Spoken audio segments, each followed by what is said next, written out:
What's up and welcome to another Mograph Mocast. I'm Dave. And I'm Matt. Joining us today is one of my favorite people in this industry, Blake Kathryn. Thank you. You guys are my faves too. Hello, I'm Blake Kathryn, and that's it. So, how y'all doing? And Mograph is a supplement to our site, mograph.com, which is a motion graphics tutorial site with tutorials, plugins, podcasts, and other Mograph stuff. And on the show, we talk about everything ranging from motion graphics to Cinema 4D, After Effects, plugins, render engines, doing business, doing taxes, being a contractor, or working for the man. You can email us info@mograph.com. Let us know what you think about the show. Questions, comments, concerns, queries, grievances, artist suggestions, topic ideas. We're on Facebook, Twitter, Instagram, YouTube, TikTok, mograph.com.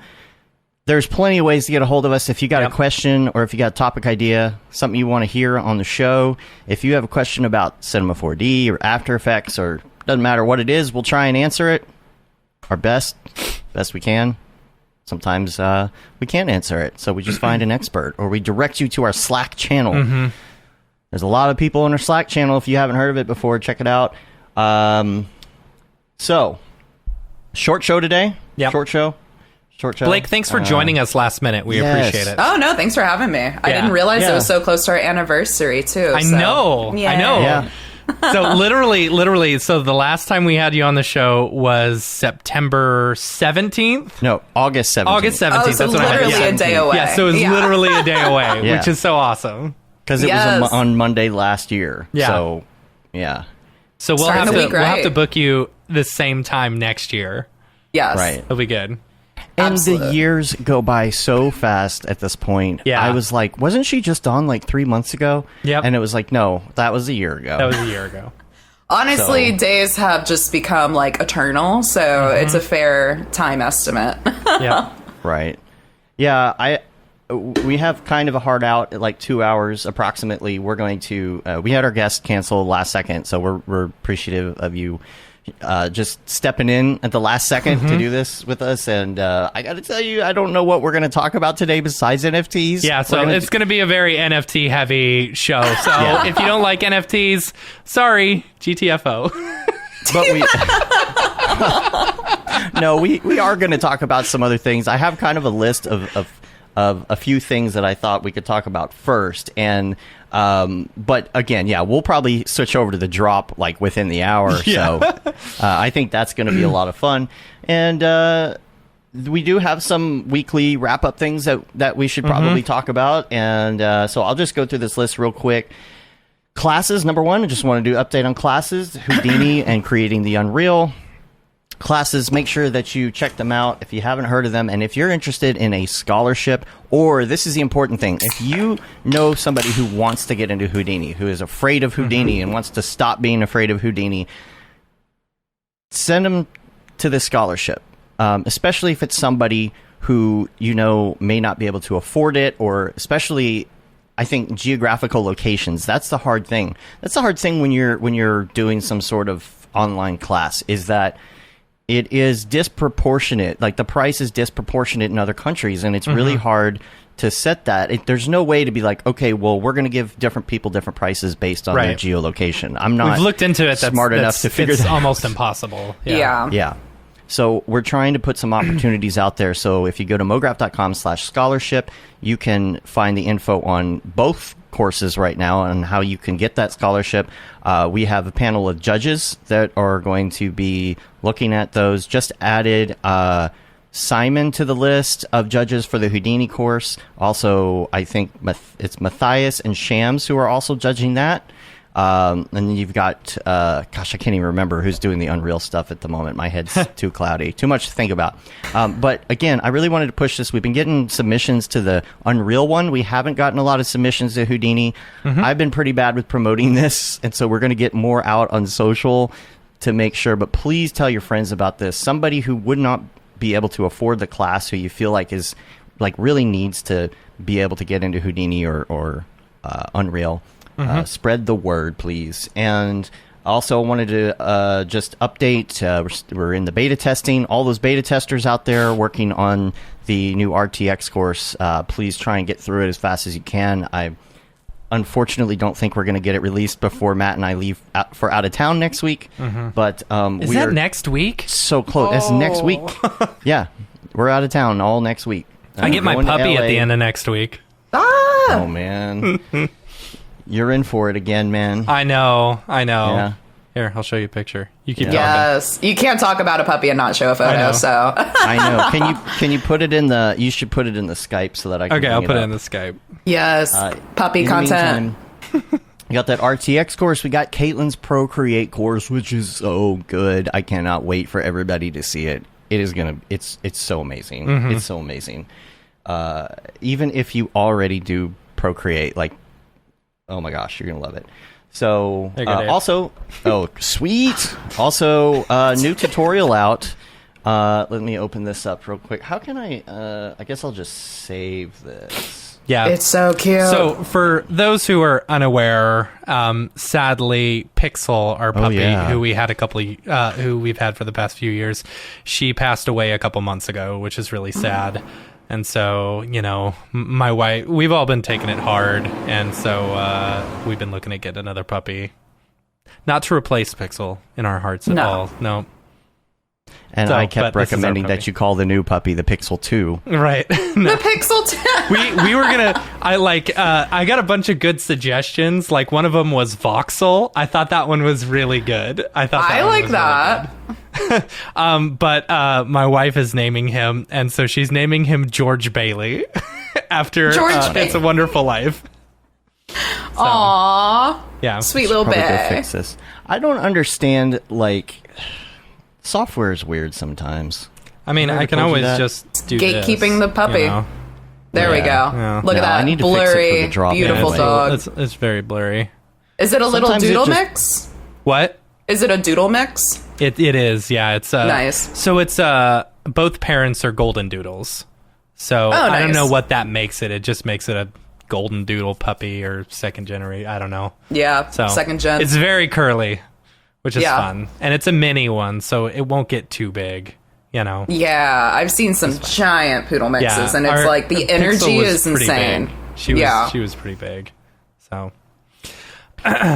Yeah, I don't understand software. Like, so it shows my screen every week, and then just every once in a while it decides, oh, I'm going to show that screen instead. I don't understand screens. When you have multiple screens, I swear Windows just like every time you do anything with a screen, it's different. But it looks like I have it. Okay, good. We've got it. So now I should be able to bring it up, and you should see it. Here we go. Everybody can see a good picture. There we go. The pup. the pup, Oh, Yeah. sweet baby. good old George Bailey, George Bailey. So proper. right? George Bailey Millstone. I told my wife, she's like, are you saying like we can only get one puppy? I said, you know what? At this point, I don't care. Get as many puppies as you want. Like, I'll just train them all. That's the fine same because I'm at time? home. No, not at the same time. Like, you gotta get one trained and then you get another one. But I said, because for the longest time, I have wanted a capybara. Do you guys know what capybaras are? Oh yeah. The I chillest think of they're nature. so cute, right? They're so I giant. yeah, they are. So They're like I want cow-sized rats. right? Exactly. So I want a capybara. I said, okay, you can get as many puppies as you want, but for every third puppy, I get a capybara. So she's like, okay, so I can get 2 dogs. That's a good way to limit in a very Yeah. diplomatic fashion. So that's it. Other things on the week wrap up, we got I got a new tutorial out on Yeah, TFD. you do. If you want to learn about the basics of TFD, check it out. It's basically like the way that I view TFD in some of the settings, because there are some settings where it's just like I kind of know what it does, but I don't know how to explain it in my head. So this is how my brain looks at this thing. But if you've never really like even tried to mess with TFD before, this is like spend an hour, do these settings, and you'll understand the basics of just like hopping into it. And then I do a whole breakdown on the second half on how I created something. It's not a step-by-step, like do this setting and do this setting and do this setting all the way through in the breakdown, but it just shows how I did that little spaceship thing. First tutorial that I put out in a long time, so I'm pretty stoked to have Is this actually the first one on the accomplished that. Mograph brand? No, I mean, you've done a couple. I've done one on the some. Mograph brand. Well, So technically have I. three because it was one thing broken up into Right. 3 parts. Yeah, and Mark Fancher has done one too. Yeah. But I'm hoping we can start rolling more of those out now. Yeah, totally. And let's see, next on the agenda. There's an article. If you got the newsletter, you saw there's a Stranger Things breakdown news article on the site. Let's see. I also wanted to update, not update, but just to just mention that the prices of drives are pretty good right now. Oh, yeah? I got an 18 terabyte enterprise level drive for $400 the other That's day. insane. It's a Seagate, and set it up. It's a Dropbox type situation where like you don't need redundancy, you just need size. Yeah. So I got 2 of those and rated them together as RAID 0. So is it RAID 0? Is that what it is? Yeah, it's No literally redund- RAID that's 0. funny. So 36 terabytes on one drive, on basically one drive. That's And guess 36 what? terabytes. That won't even Spears. hold our full Dropbox. It won't. We're at 40 terabytes. We're on at 40 Dropbox, terabytes. so- We keep on Oh getting my God. notifications. We've added another terabyte. I have to literally clean up space off 3 of my hard drives, and you guys are giving me anxiety. That's funny. There's never enough room. There's never enough drive space, no matter Nope. what you do. Nope. It's amazing. So, Matt, let's talk about camp. Pull your camp stuff up. I got camp up. I'm ready to right. go. Okay. Let's do it. So, first off, everyone read your emails.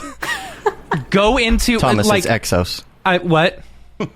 I was telling Thomas in the chat. It's Exos, by the way. Oh, okay. The drive. Keep going. I'm sorry. Read your emails. Like, we've even had people who are, staff at camp who I'm like, hey, did you read that email? And they're like, oh, I just saw it came in, but you told me the gist of it, so I deleted it. And it's like, no, everyone please read your email. There is like Jeremy probably thinks you're talking about him, but you're not even I'm talking not about him. just which is talking funny. about Jeremy. Yeah. I'm talking about Nick as well. You even asked me. You were like, "Did you fill out your info so we know that we know that it's in the system?" I'm like, "I built the database. I'll just put my name in there." Yeah, But- it's fine. So anyway, I've noticed that for anyone who's listening who are either like going to camp or you're on the wait list, maybe even, make sure that you send set up info at campmograph.com as a safe sender. That way you're making sure to get the emails and then also read them, because we've had, like, I realized the other day that my info at Camp Mograph was going to my spam account, and almost all of our people, anytime I sent out like a blind CC with a bunch of people, it was just going to spam, which sucked. So just make sure you check that out. The big reason behind it is because we just updated our COVID protocols. Delta's crazy in the South, and it's getting even crazier everywhere. So, we don't want to. I don't want to have to cancel this event again. Yeah. So we made it was a tough decision, but ultimately we all feel it was the right decision. We've only pissed off a couple of people, and that's fine. There's a lot of local guidelines we got to follow, Right. and I got to say, if it changes in the next month, we got to follow that too. Yeah, absolutely. So we got to stay updated on this. So, we changed our COVID protocols. Basically, in order to come to camp, you need to make sure that you have either proof of vaccination or you need to have a negative COVID test no more than 3 days before the event. So you would need Right. to get that test. What day would that be? You would need to get it 3 days before the event, The because sixth. they say 3 to 5 days to get your test 3. results back. So- most of the time, those tests come back. If it's Walgreens or CVS, they come back within 24 hours. Yeah. Even if they're the long test, it And, cannot be a rapid test. Not the rapid test. We're not allowing rapid test. It needs to be like the long test, the good test. Right. Because I've seen too many variations between the Yep. rapid tests. So that would be Monday the 6th. You would need to have a COVID test if you're planning on coming, a negative COVID test. So Yeah, or you can either send us your vaccination card through email, info at Camp Mograph, or you could just bring it to camp and show us. But or a passport. Or the passport. Yeah, the passports work as well. Yeah. So please make sure you're reading the emails. Pass the information around because we need everyone to know. On the email, there is a basically a thing that says, I acknowledge that I read this, because we won't let people in who aren't able to show one of those two things, you know? And we just want to make sure that everybody is aware, because if you show up without it, that's going to suck. Yeah, and the thing is, like, you've traveled all the way there, and then we've got to turn you away and be like, listen, you need to go get a COVID test, you know, not one of the rapid ones, so hopefully it comes back quickly, you know? Right. So you'd have to go find a CVS and blah, blah, blah, and it's just a giant pain. So please just pass the information along, you know? I think this is the best way to do it, you know, in my opinion, because then people who are immunocompromised or something and can't get the vaccine, you know, we don't want them to feel left out. So, you know, a simple COVID test protects all of us, you know? Absolutely. Combined. Julie's coming and she's pregnant, so please, like, we gotta watch out for people like that. And I feel like that's the best way. And having an option if you're not vaccinated is great. It's just go to CVS in the corner and take a test. It takes 5 minutes. Yep. You guys are being more flexible than LA and New York City. You gotta be you gotta be fully vaxxed at this point. Yeah. You've gotta be fully vaxxed to get into California at all right now. We Do just you? got a thing. I We're didn't going know to LA that. next week. Yeah, they said you have to show proof of vaccination or you have to quarantine before you go into California. Honestly, with how bad Delta is in South California, at least, it's good for them. So Yeah. So, I mean, we just, like, from the very beginning of Camp Mograph, you know, like, we have been all about safety. You know, we want to make sure that no one is put into any sort of danger where, you know, they could get in trouble. And we want to look out for every single artist because we care about all of them, you know? And unborn babies. Unborn babies. Yeah, absolutely. So, you know, this is just, unfortunately, this is what we have to implement. And it's fine. You know, I appreciate all the positive responses we've gotten because, like, it has been overwhelmingly positive. So, and I think, you know, this is the future of events until COVID's over, you know, or at least dwindled quite a bit, because Dash Bash just announced the exact same COVID restrictions and stuff like that. And what is it? Who's the people? Is it Clear Channel? Clear Channel, who owns all the things, who's been doing all these concerts and stuff.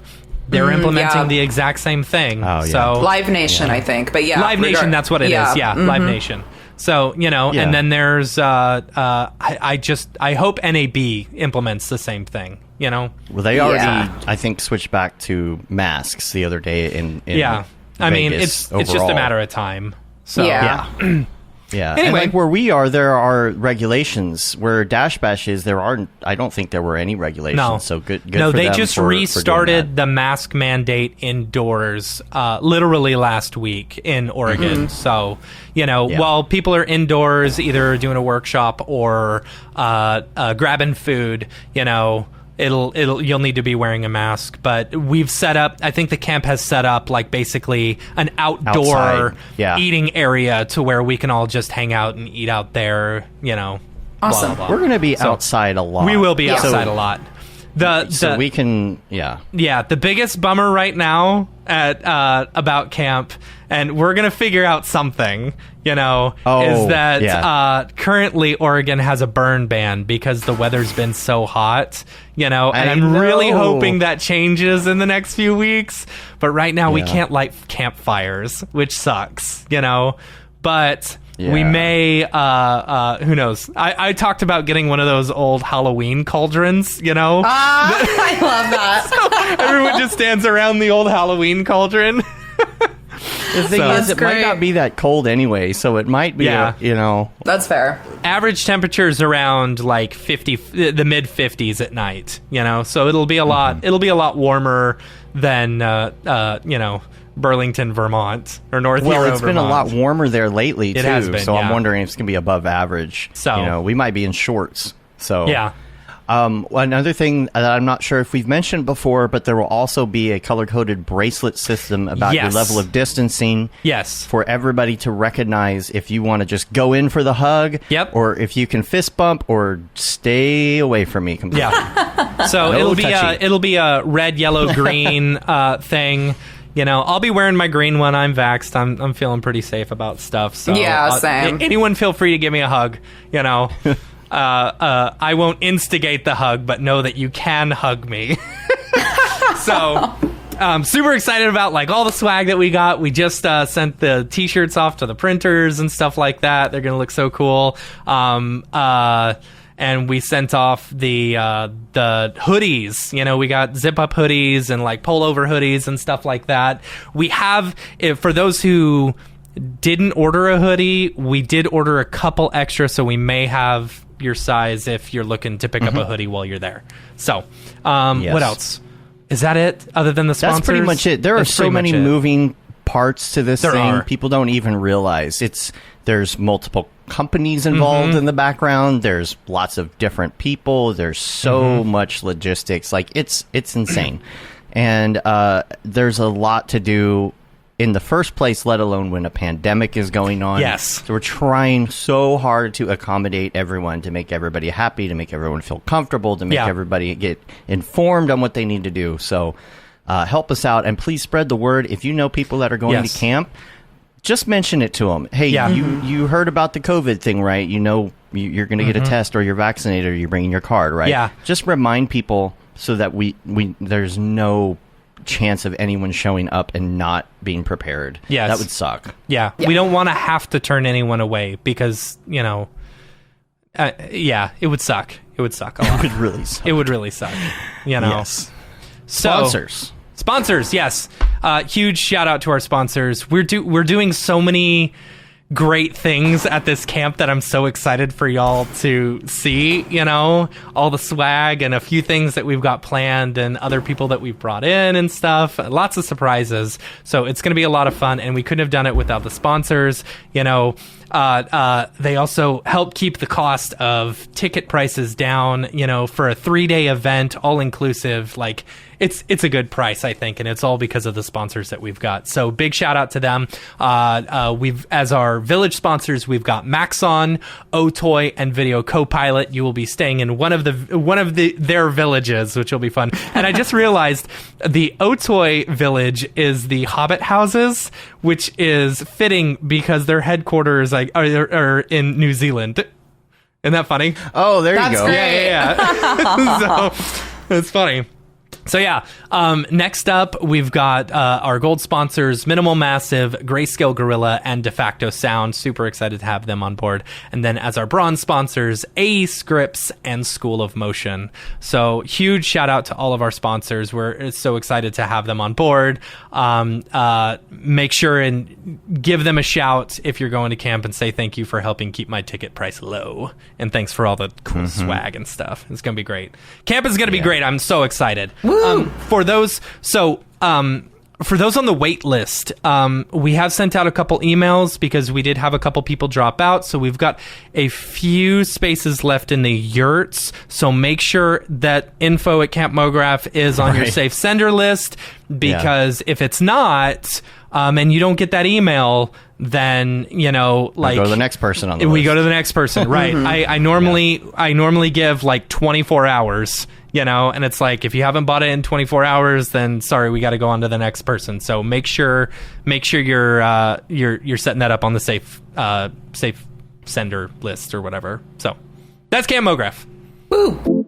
I'm Dallas Taylor, the creative director of De Facto Sound. Work with us. We're a sound design studio that makes animation, games, trailers, ads, and all kinds of things sound amazing. Which is why you should work with us.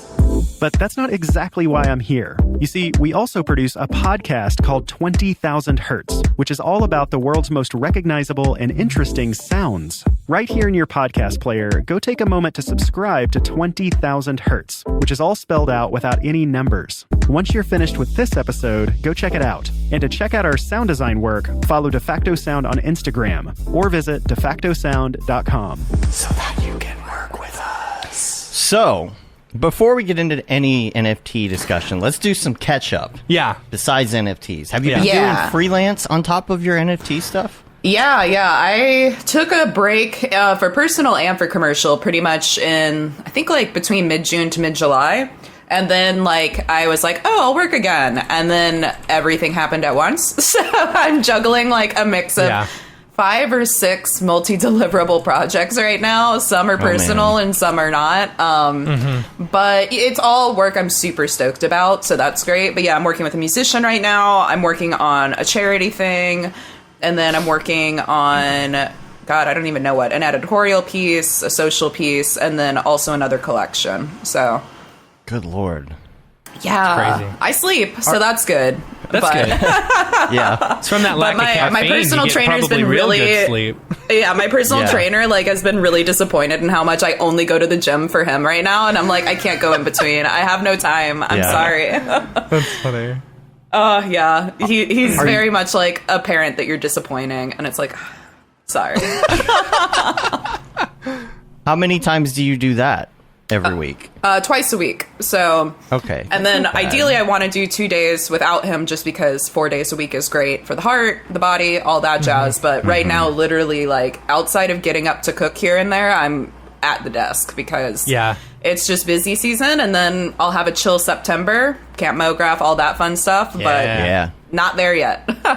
Yeah. Yeah, I'm like trying to keep my diet up right now because I know once we hit camp, it's just going to be all out. But we are going to be able to get up like in the morning and do little runs or jogs or walks or, or things. And kinda Actually, stay in we've shape. got the Friday we've got Clinton Jones is doing a early morning yoga class, which is cool. Yeah. He's a certified yoga instructor, so he's going to be doing a yoga class at 7:30, and then either Matthias or EJ, I'm not sure who it's going to be. We haven't talked to both of them at the same time, but one of them will be doing like an evening jog.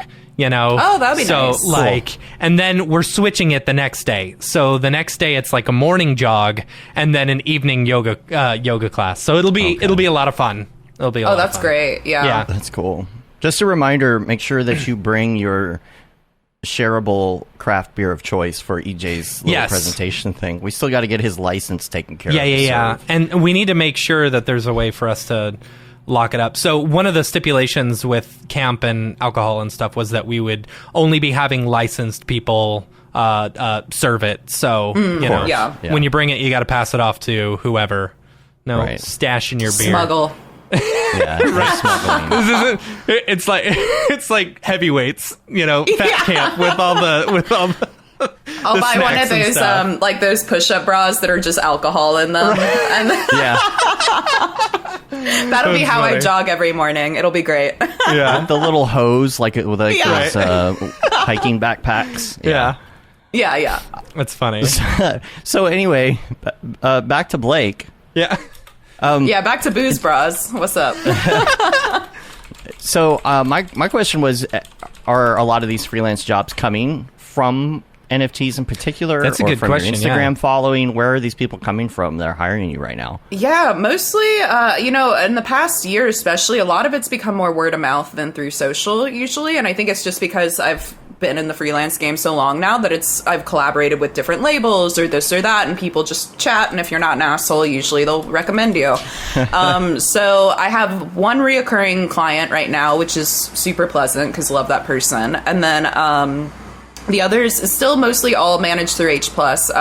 So one of the charity things I'm working on, it's a 101. It's going to be an NFT, so it is through that market, but it's actually to go to charity. So it's like a very sweet, wholesome thing because it's like, yay, we're giving back. So it's a mix. Some of it's in because of the boom of the space in the last year and how digital art is now more esteemed. But then a lot of it is just random and kind of business as usual. And it is interesting to try to figure out also how to... You really just can't price things, you know, in the same way you used to do. Like a day rate or an hourly rate or a flat rate doesn't translate to some of these markets. And so it's been a learning curve, and it's just step by step. Gosh, that is a good topic there. First of all, that is a good piece of advice that you said at the beginning there. don't be an asshole. Yeah, don't be an asshole. It's super easy. Don't be an asshole. Yeah.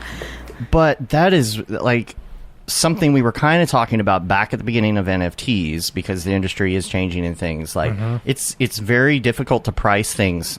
Do you kind of think of it as kind of a value thing? Like, this is worth this much? It's kind of something Barton talks about sometimes. It's like, instead of just going through line by line, this will take 2 days and here's my day rate, saying this is how much I'm willing to do this thing for.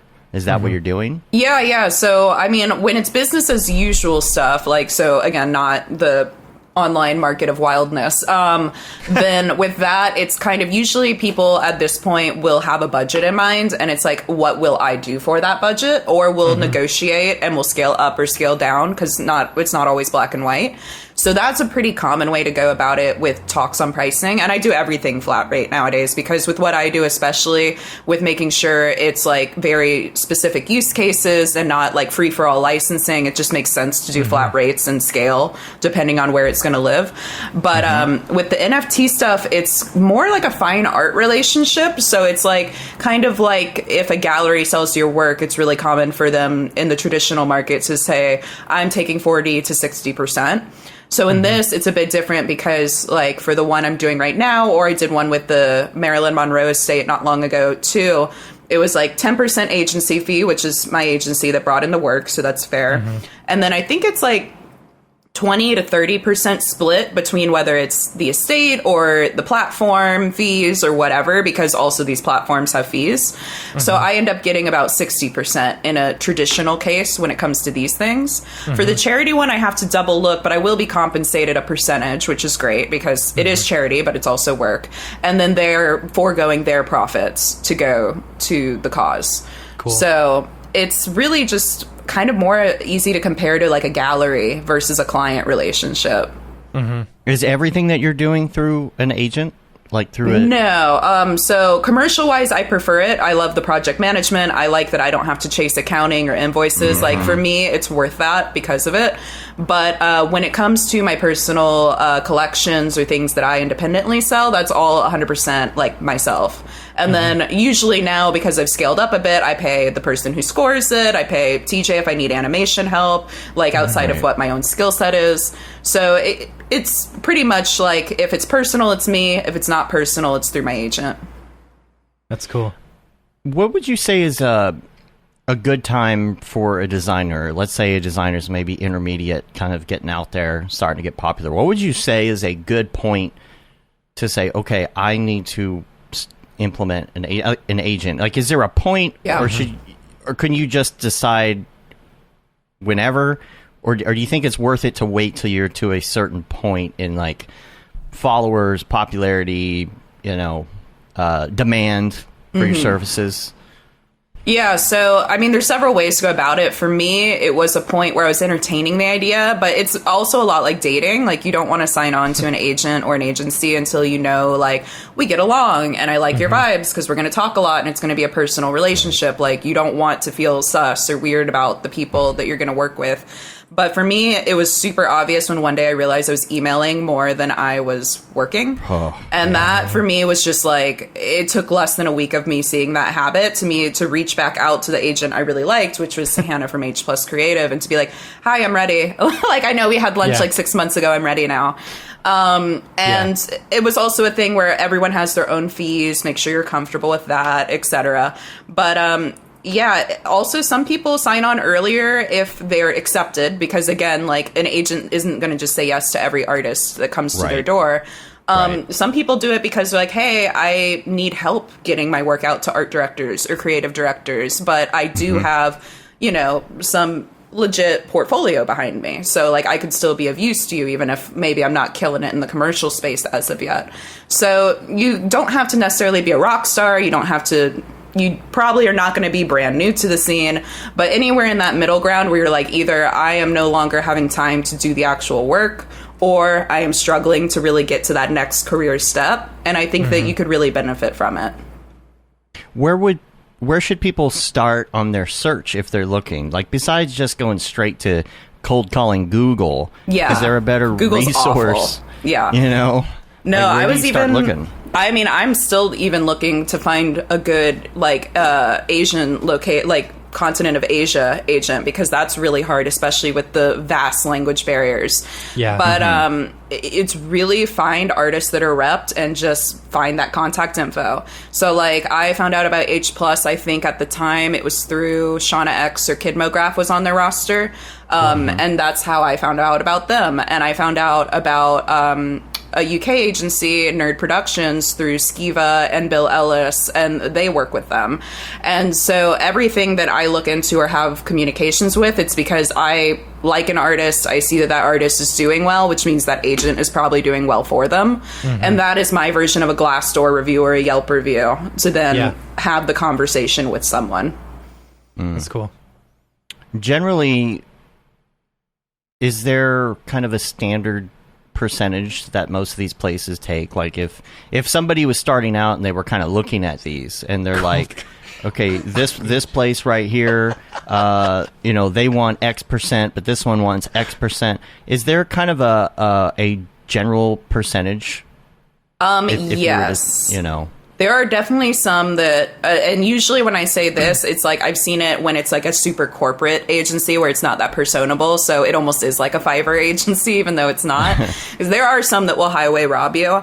What I see as being normal is 15 to maximum 25%. So 15 to 25. Like with my agent, if it's new business and she brings it in, it's 25. If it's old business or I brought in the client, then we negotiate between 15 and 25, depending on the workload that's needed. Because sometimes I really need intense project management, and then that higher fee makes absolute sense too.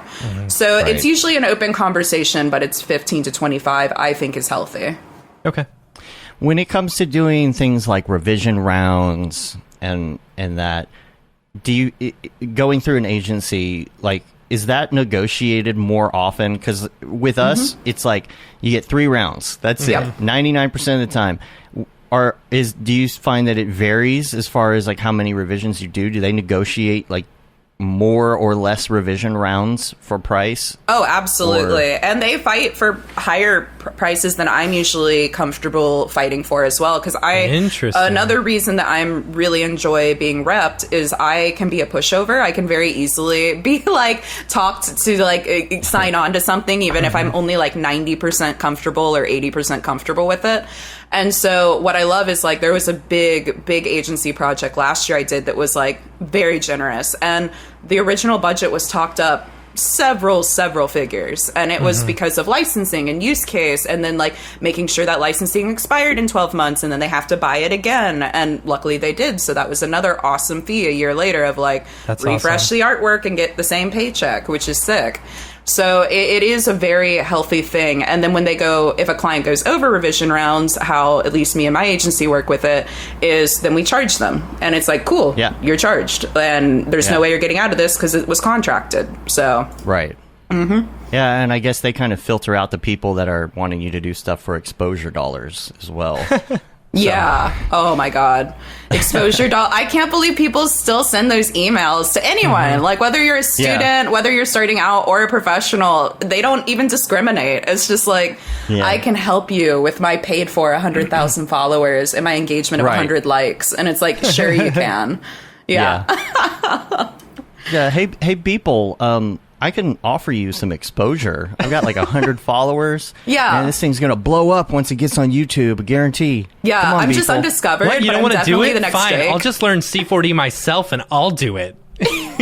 I was doing you a favor by asking, first off. Yeah. I guess you don't want exposure to 100 people. Oh my God. I had someone the other day who misgendered me in a DM, and then on top of that was like, don't ignore my DM because you're helping me and this is the beginning of the future for myself. And I was like, you didn't even get my gender right. Like, why am I going to answer your DM?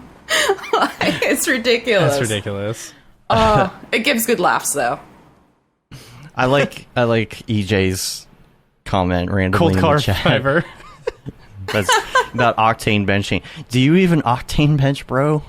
Every fucking morning. That's good. I wanted to ask you about your 360 stuff. I think on TikTok or something, I saw your TikTok of like you had a TikTok where you're like, I designed these spaces, and you were showing different ones, I think.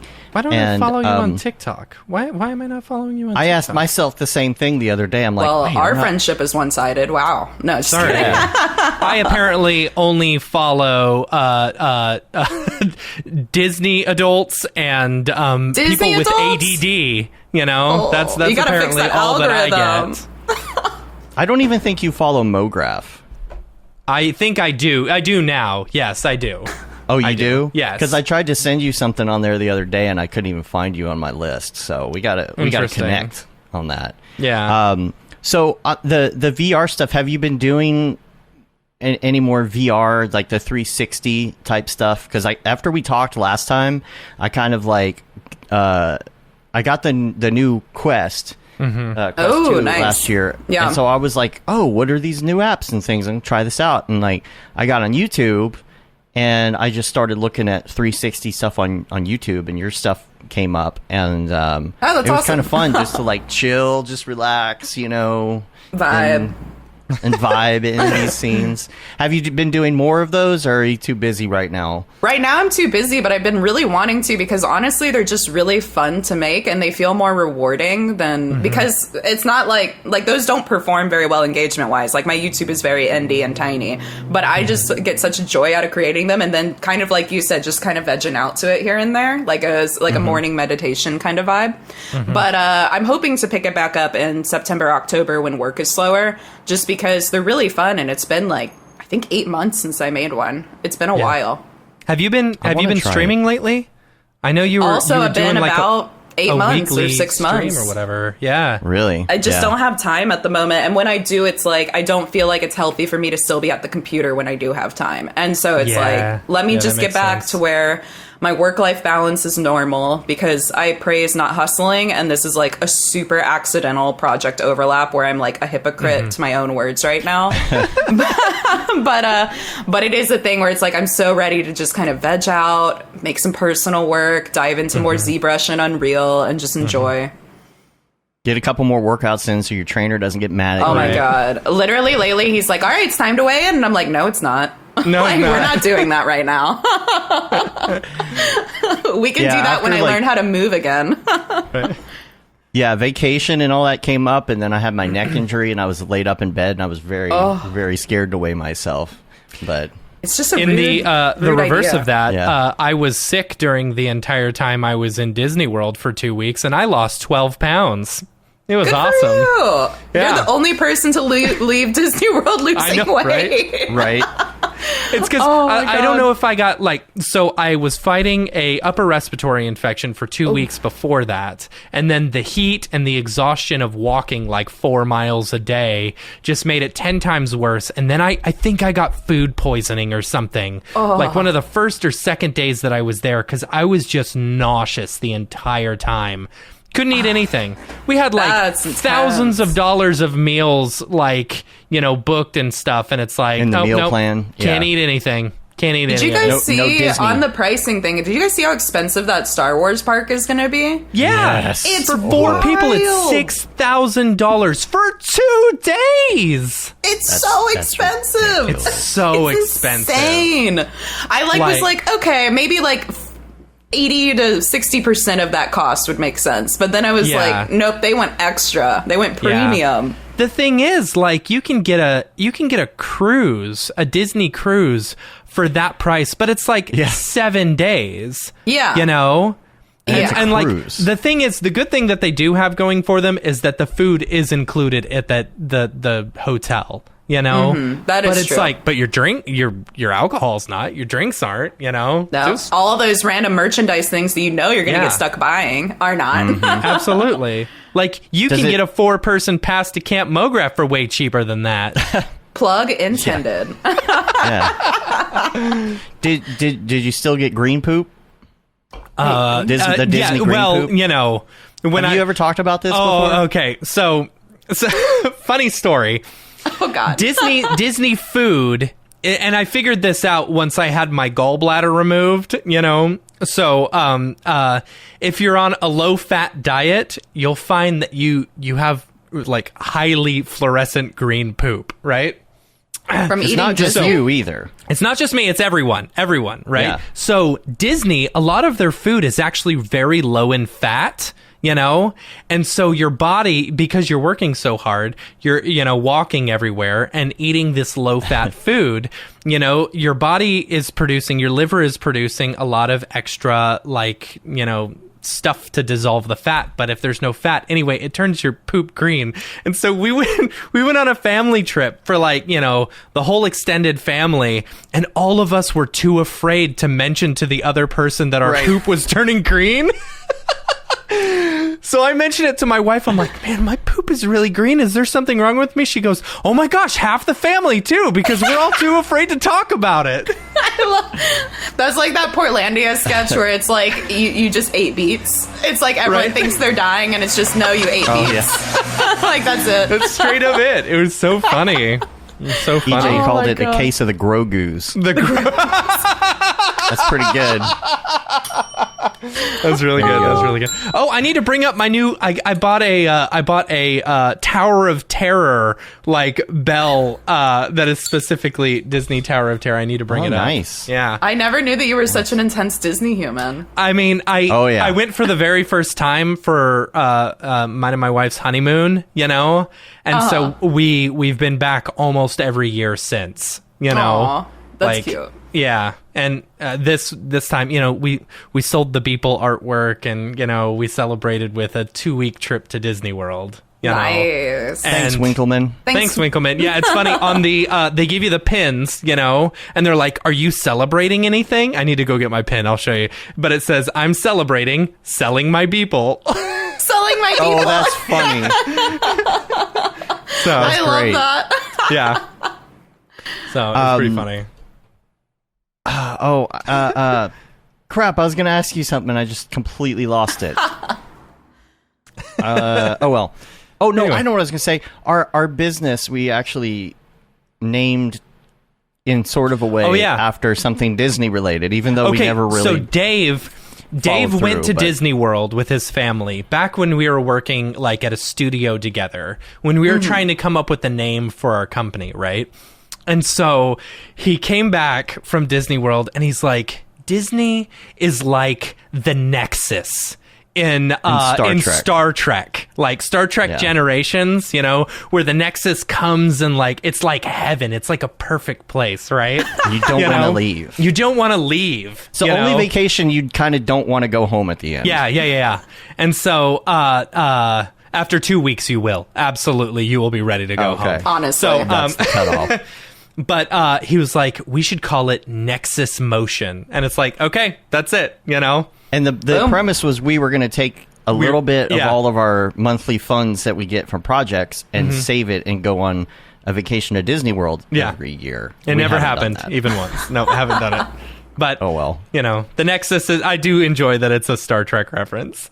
Yeah. That's so great. Yep. I love it. Yeah. So I don't know how we got sidetracked on green poo, but my next question on the list, I was going to ask you, of course, before we get to NFT stuff, trying to hold off on the NFT. Yeah, for a minute. You're doing a great job. We're at 48 minutes already, Yeah, we're Yeah. good. I think in about 6 minutes, we're going to switch over.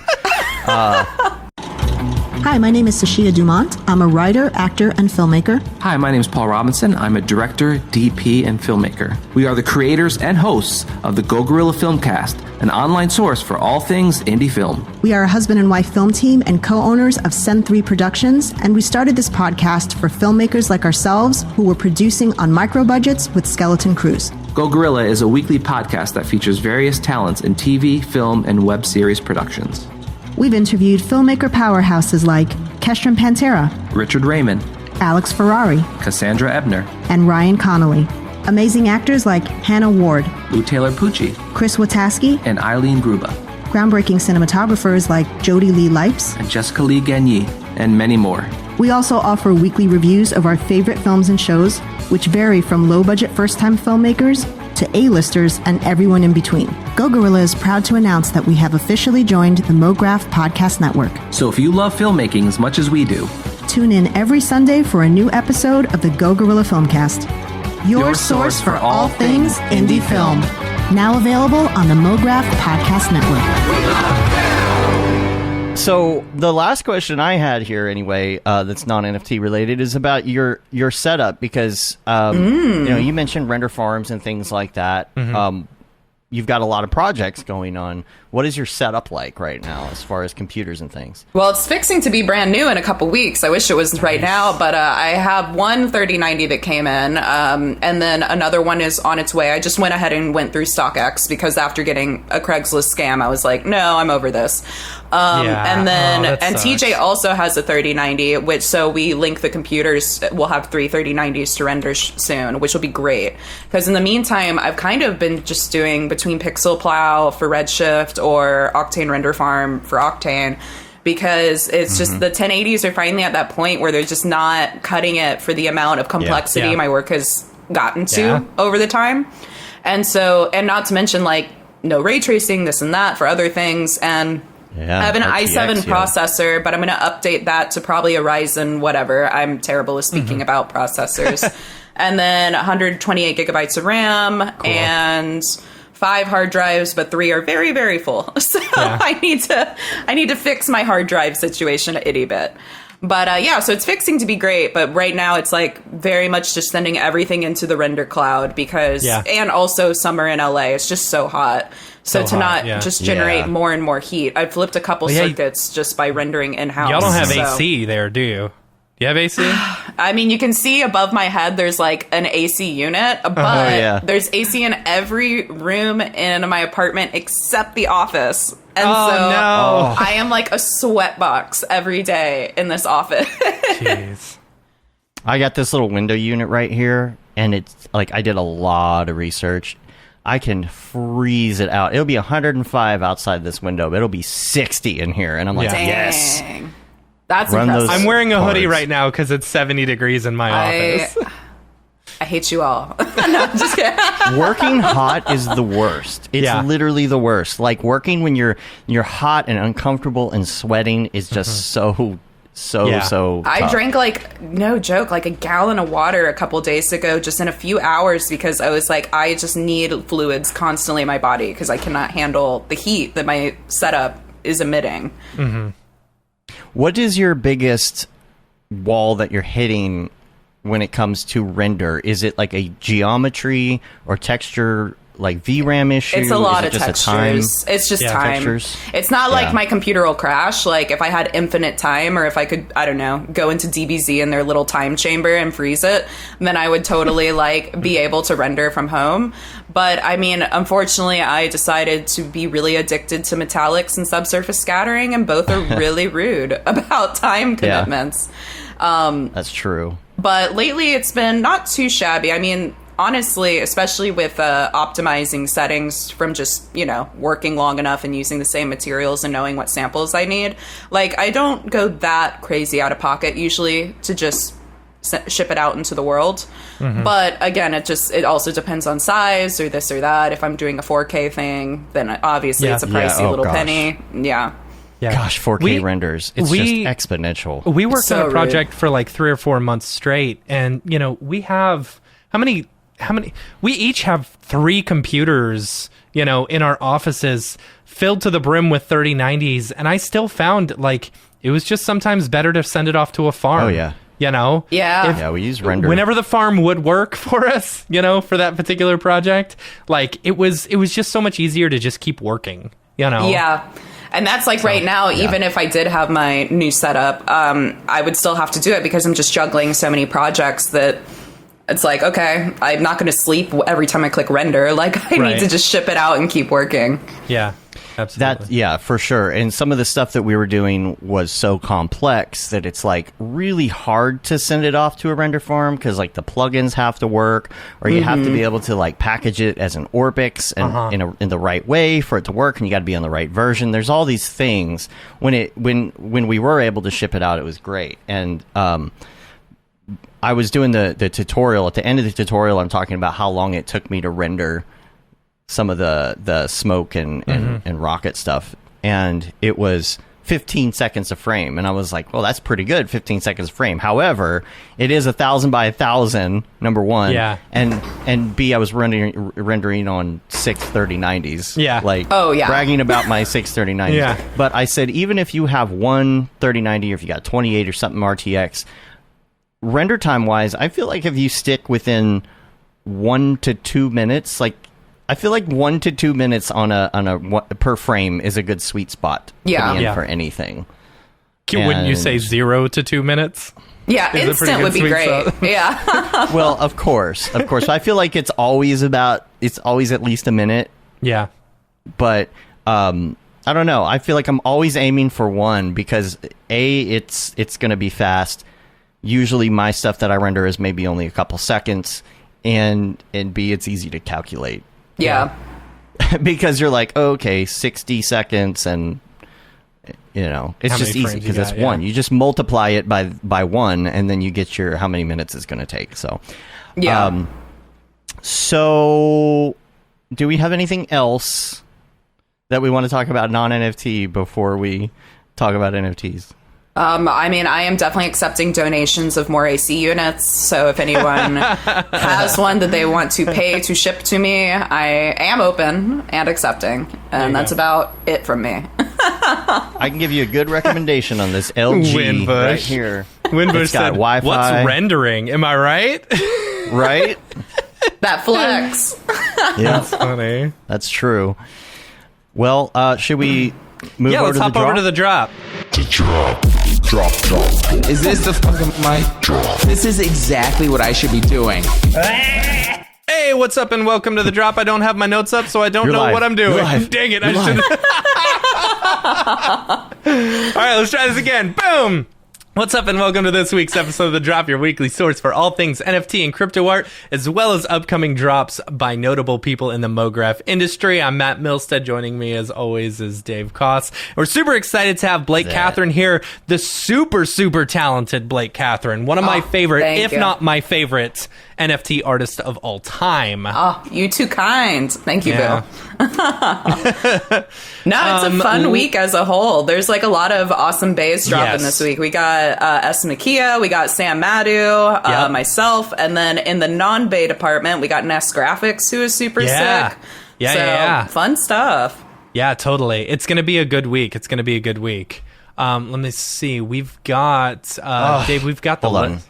Did I not do the list correctly? No, you're fine. No, you're fine. It's just that my things are not syncing correctly. I'm having technical problems today. You can keep going. though. Boy. Keep talking. Yeah. don't have my list. Nifty's been doing things well, I think, lately. Yeah. Limiting things to like 1 drop per day or something. I really like that, and it's not like been a crazy overload of I don't know, like what's the word? Like collaborations with like musicians and stuff like that. I found a whole lot Yeah. of those over the past few weeks. It's like, let's throw 3 collaborations with musicians and artists per day, but I think they've kind of listened, which is good. Yeah, I think they really pivoted to just realizing also how much like, hey, it's not just primary sales, it's also secondary markets and longevity of a piece and making sure this isn't just CVS receipts of art in the future where they're never ending like garbage. And so it is nice to see that priority shift that kind of happened in the past month or so. Yeah, definitely. I wonder, I don't know. Yeah, it has been nice to see that. You're not only doing stuff on Nifty, you're also doing drops on. Are you on Super Rare and Maker's Place as well? Yeah, I did a exhibit recently with Vellum LA, which is going to be a digital art gallery really soon on Melrose and Fairfax in LA. I think it opens officially in September. But they were at the LA Art Show, and that was in partnership with Super Rare, which was really cool just because it was, I think they were one of 2 of crypto related / NFT related art installments at the whole fair. So, because obviously it's a ton of art that week. And it was really great because they had an ambassador, basically, Zach from Super Rare came, and he was educating people that were collecting art, being like, oh, like, this is how this is tangible and also, like, still absolutely, like, worth purchasing. And, like, this is, like, the idea that goes behind it, and translating it to kind of, like, layman's terms for people who are otherwise just familiar with quite literal physical art to purchase. And so it was a really cool event to just see the worlds kind of coming together, which was great. And that then also really love, I can never pronounce it, I just call it hen, but the thing with Tezos, that's kind of like it's almost like a Tumblr page, I feel like. Yeah, you guys know what I'm talking about. Yeah, I know what you're talking about. Yeah, no one knows how to pronounce it, but sure. But I love them too because they're super green, which is great. So if you have that kind of like moral thing hanging over your head about the energy use of current ETH, then you could go that route and be like, cool, like polar bears are safe, yay, because, you know, individual choices clearly matter. But and then lastly, not corporate America at all. No, not they keep doing billionaires. their stuff, but it's all us because we're using straws. Yeah. Listen, Bezos, give me more straws. I'll do my part. But Musk, to fly me to space, I'll be fine. But yeah, no, so that's a great alternative too, if for folks that are seeking the greener route. And there's just really amazing affordable art on there. Like, I find them to be one of the more affordable ones to get a really sexy collection and not break the bank, because I have noticed that as well. Yeah. There's a lot of really, really good artists who are on there, and I think a lot of it. I don't know if it started out this way, but it was because of the environmental aspect of it. It was, you know. And I think people really enjoy, like, being able to just, you know, like, there's Rarible, for example. You know, Rarible, you can set your price to really, really low, but still there's the $40, you know, gas fee that comes along with buying something like that, you know, even though you're paying a small price. But with Hiyuk, or whatever it's called, you know, being able to buy it. That's easier. Just call it hen. Being able to buy it for, like, relatively inexpensive and, like, having, you know, basically zero gas fee it's pretty cool, you know. Oh, absolutely. Like, I don't know if you guys were following the madness. I think it was last week. Days are blending together. But fuck renders, fuck crystals. Yeah. I think the gas on that was like hundreds upon hundreds of dollars. Like, I think the gas was possibly more expensive than the actual art, which is, I literally waited and just got it off secondary because I was like, I can just pay a chiller gas fee. And now, of course, I'm at a profit, so it doesn't matter anyways. Yeah. Those things jumped up in profit real quick.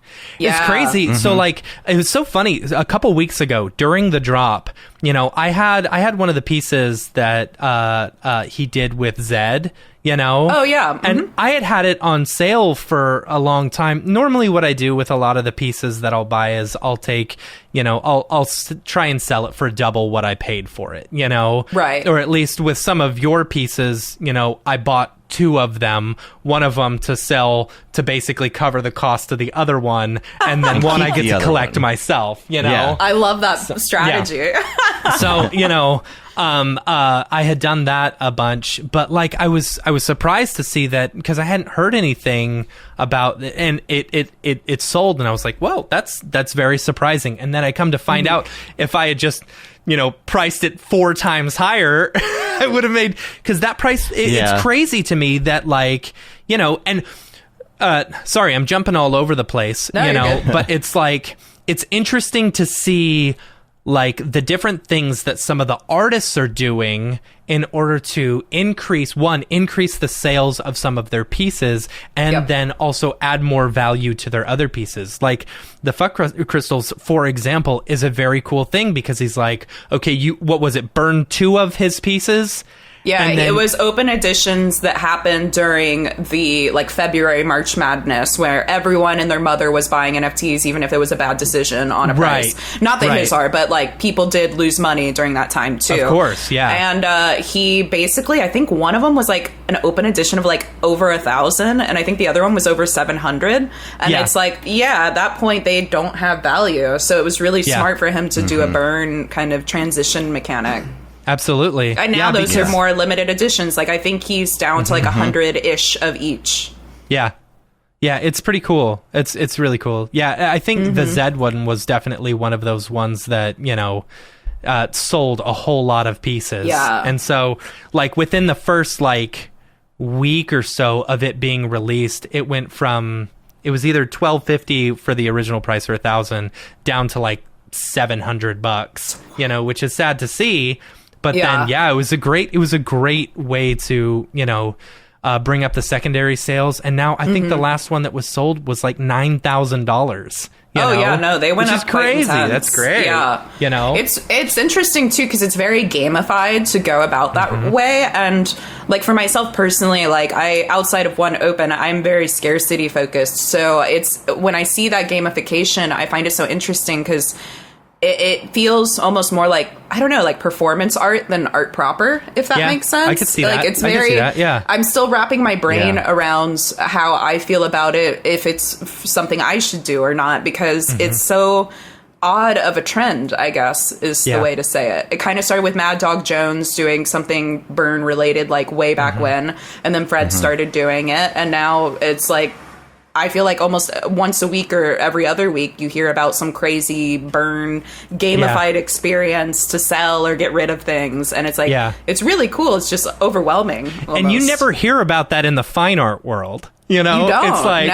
it's very hey, if you burn one of your pieces, I'll give you a new piece. Like, it's very sacrilegious. Yeah. Yeah.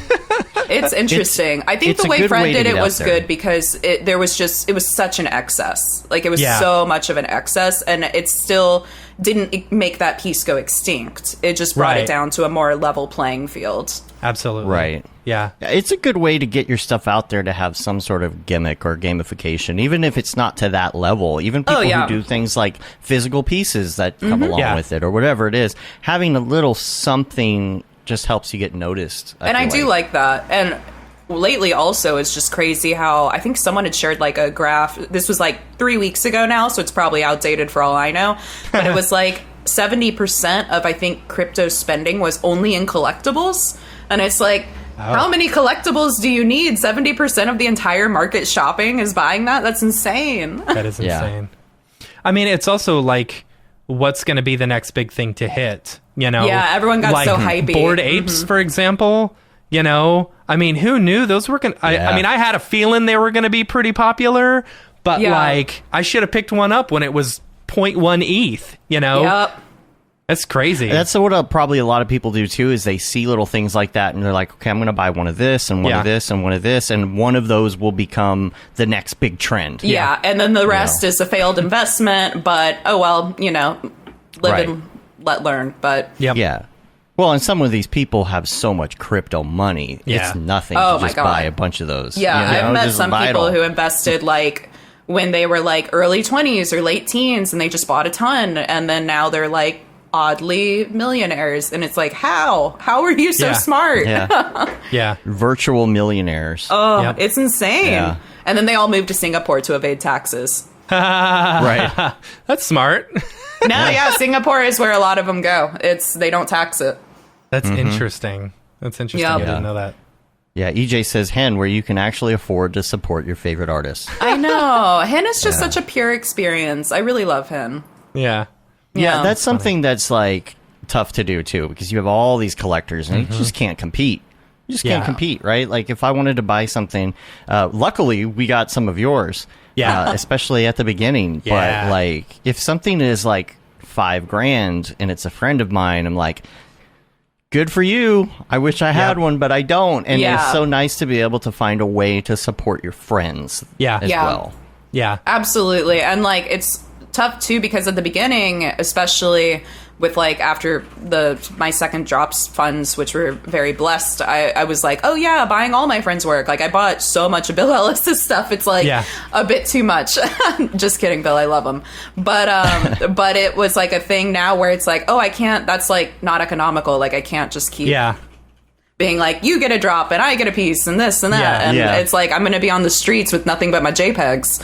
Like, I need to calm down. That's funny. And we still got that #1 piece. We do. That edition #1 piece of yours. Oh, you guys got so lucky with that number. I know. know. It was so fun. crazy. You should have seen how excited I was about that. Like, Dave texted and he's like, "Oh yeah, we won one," because what we did was me, Ariev, EJ, and Dave, we all went in separately and said, "All right, we're each going to, bid on all 4 of these. And if we win one, we'll split, whatever the cost is of it, because we knew that it was going to be hard to get one." And then Dave's like, "Oh yeah, we got this number." And it's like, what? Yeah. No, We were that's very excited great. about Well, that. I didn't even look at that. I was just excited to get the piece. And I'm like, Yeah. oh, we got it. And then we're like, well, which one? I'm like, oh my gosh. Yeah. Number 1. Yeah. Yeah, so we're still holding on to that one for Yeah. sure. Yeah. Yeah, the only problem is that I transferred it over to Matt Yeah. to hold on to, and now I'm realizing, well, wait a minute, I don't have a piece, so I can't buy your piece. Yeah. It's okay. So he might have to transfer it back to I me have for- 2 Eternal Flames. I'll transfer you one of them you so that just- you can pick up one of her pieces this There week. you go. There you go. Yeah. Also, I'll be doing a giveaway of 10 pieces tomorrow, 8 Eternal Flames and 2 more Bora Bust on the Niftygate Discord. Cool. So if anyone's on Ooh, the sweet. Niftygate Discord tomorrow at 2:30 PST, like it's basically an hour up until the drop, but I'll be giving away 10 pieces total. Nice. Nice. That's Yeah. cool. Well, let's do the drops this way, Matt. Let's start with Blake's piece, Okay. and then we'll go back. Yeah. That way, so we can start by talking about it. Blake, the link that I have up here is the one, I think it was one that you were giving away to collectors that you posted on Twitter. Do you happen to... I don't know will this be one of the ones that you're selling, or is this one only... So one of that the- was the just gift? a giveaway, and it was me basically, especially because like we had discussed, like the market was really, really dry and bad for a while, Yeah. and so like giving away 10 pieces tomorrow of existing work is one thing I wanted to do. I have one cheap drawing, which is I'll go into in a bit, which is for people who have held or have works as Yeah. well to enter. But then for that piece, do you have a link anywhere to some of the... let me so I can see pull it up. if That's one of my sneakily- biggest beefs with Nifty Gateway. And I you should know. tell Yeah. them this, because I really want to see the artwork ahead of time. I you know. Yeah. I don't, but I could give you guys a Dropbox link and you could just like casually just show it. Yeah. Sure. Okay. Let's Let's do do it that way. But yeah. We'll show the As long as we don't get in non-minted, trouble. these like little virgin babies. But yeah, hang on. Where did I save it on my sloppy Dropbox? But yeah, no, so I'm gonna have that flower piece was really just for me to say thank you to collectors who, even though I think like most of them haven't collected my work, but it was more of just a way of being like, you kept the market alive, and like Yeah. when there was drama and this and that, you guys continued to support artists. So it's really just giving back in like, I guess, a way that wasn't so direct of like people who have actually like bought my work personally. So yeah, that one is limited. And then here is this fun little link. Where do I put it? Yeah, In you can put Skype? it in the Skype chat, yeah, Okay. where the little puppy is. the little pup. Yeah. Wait, now my Skype And- is being dumb. But yeah, I can't find the Yeah. chat. There we go. So we won't get in trouble for showing these, right? No, It's our work. Okay. I'm allowed to share everything Ahead of today time, if I I mean. wanted to. Oh, okay, cool. Yeah. Cool. But so the affordable drawing will be $300 each. It's the cheapest thing I've sold ever outside of a giveaway on Hen. And that'll be a key. And it's kind of referencing back to 2 keys I dropped in my first collection, Terra Futura. There will also be a 1-of-1 auction key. And then for each of the busts, so right now you have a clay one pulled up. Those clays will be 1-of-1 awarded to the top bidder for the main pieces, which are those. So those will each be ranked auctions 5 editions. And the top bid will get both a clay 1-of-1 of that piece as well as a physical signed and certified print. That's cool. I got Thank this you. Video here. There we go. And it's all scored by Marriott, who is an amazing human being, and I love their work so much. That's awesome. Let me go back. Okay, so here. the one for the collectors, you said that one's 300? No, the key will be, yeah. key so is 3. Okay, every yeah. single thing in this drop is exclusive to collectors, and outside of the Nice. key being 300, everything, I wanted it to be very diplomatic, so it's all Yeah. auction format. Very so nice. if people want to rob me, everyone bid $1 and you win. Wow. Dropbox is so weird. Sorry, I'm having trouble with it. Oh, no, you're good. There we go. But yeah, it was really fun to work on this. I went really crazy with ZBrush, which has been something I've been wanting to do for a long time. And this one was finally a project where I felt I was competent in it because I just lived in the program for a few weeks. How do you come up with your colors? Like a lot of tears. Your colors are absolutely incredible to me. I don't think anyone else in the industry does color like you do color.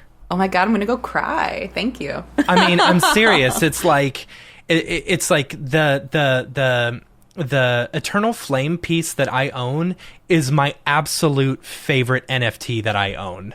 You know, Aw, thank I you. will never sell that piece. You know, that's why I own two, so that I can sell one and make a profit, and then the other one I do like can your keep. scheme of like double dipping. Yeah. I actually That's so funny. believe I bought 3 of those, and one of them I have already sold.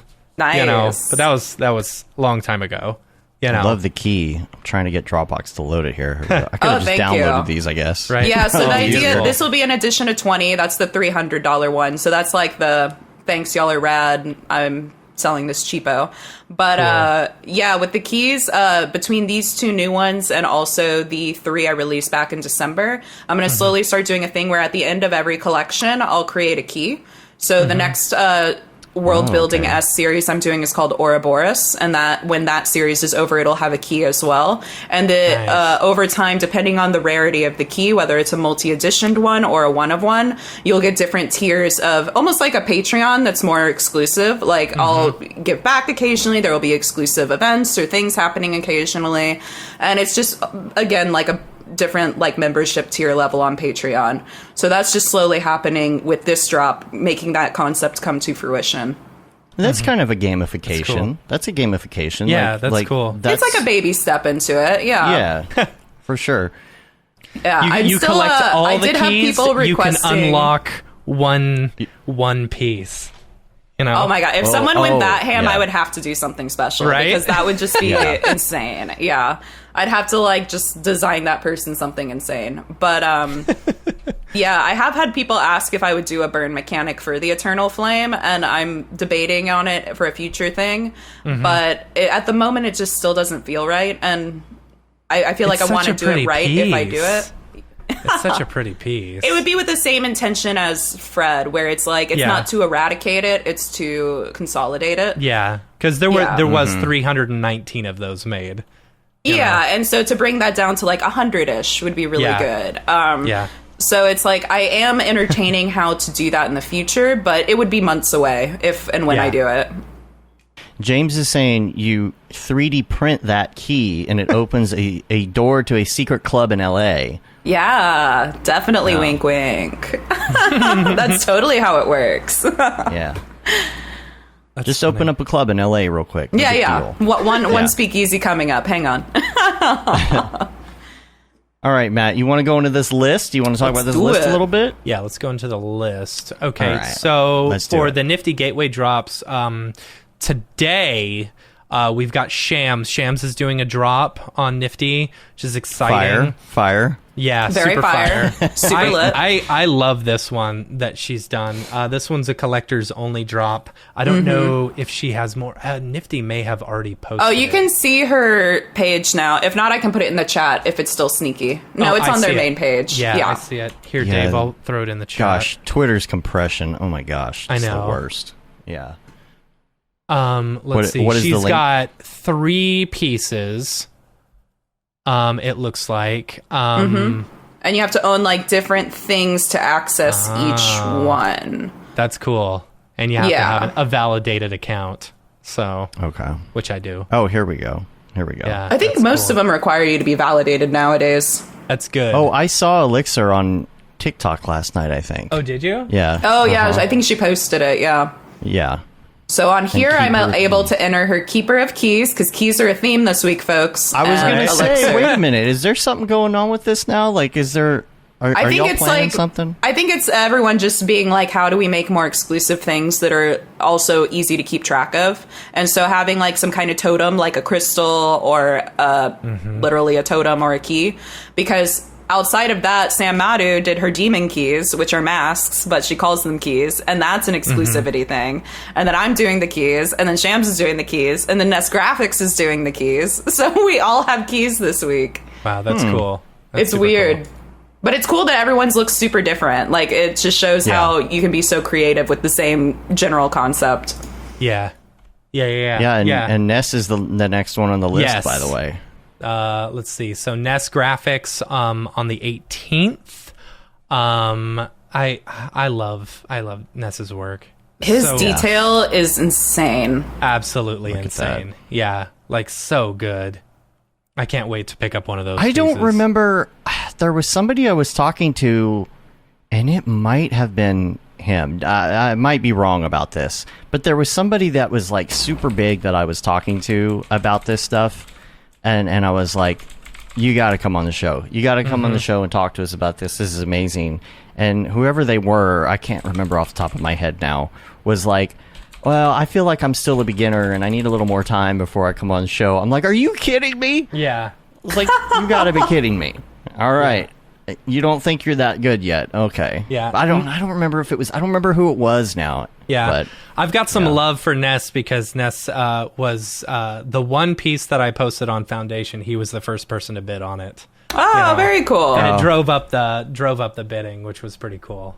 You know. Ness seems like a really solid person. I briefly met him for one of the events the other week during the LA Art Show Week. It was the 33 Gallery. It was at the Dream Hotel in LA. But yeah, it was like so cool to see how humble everyone is in real life. Yeah, totally. Yeah. Totally. Let's see. Okay, so after Ness, why did I? you got Sam.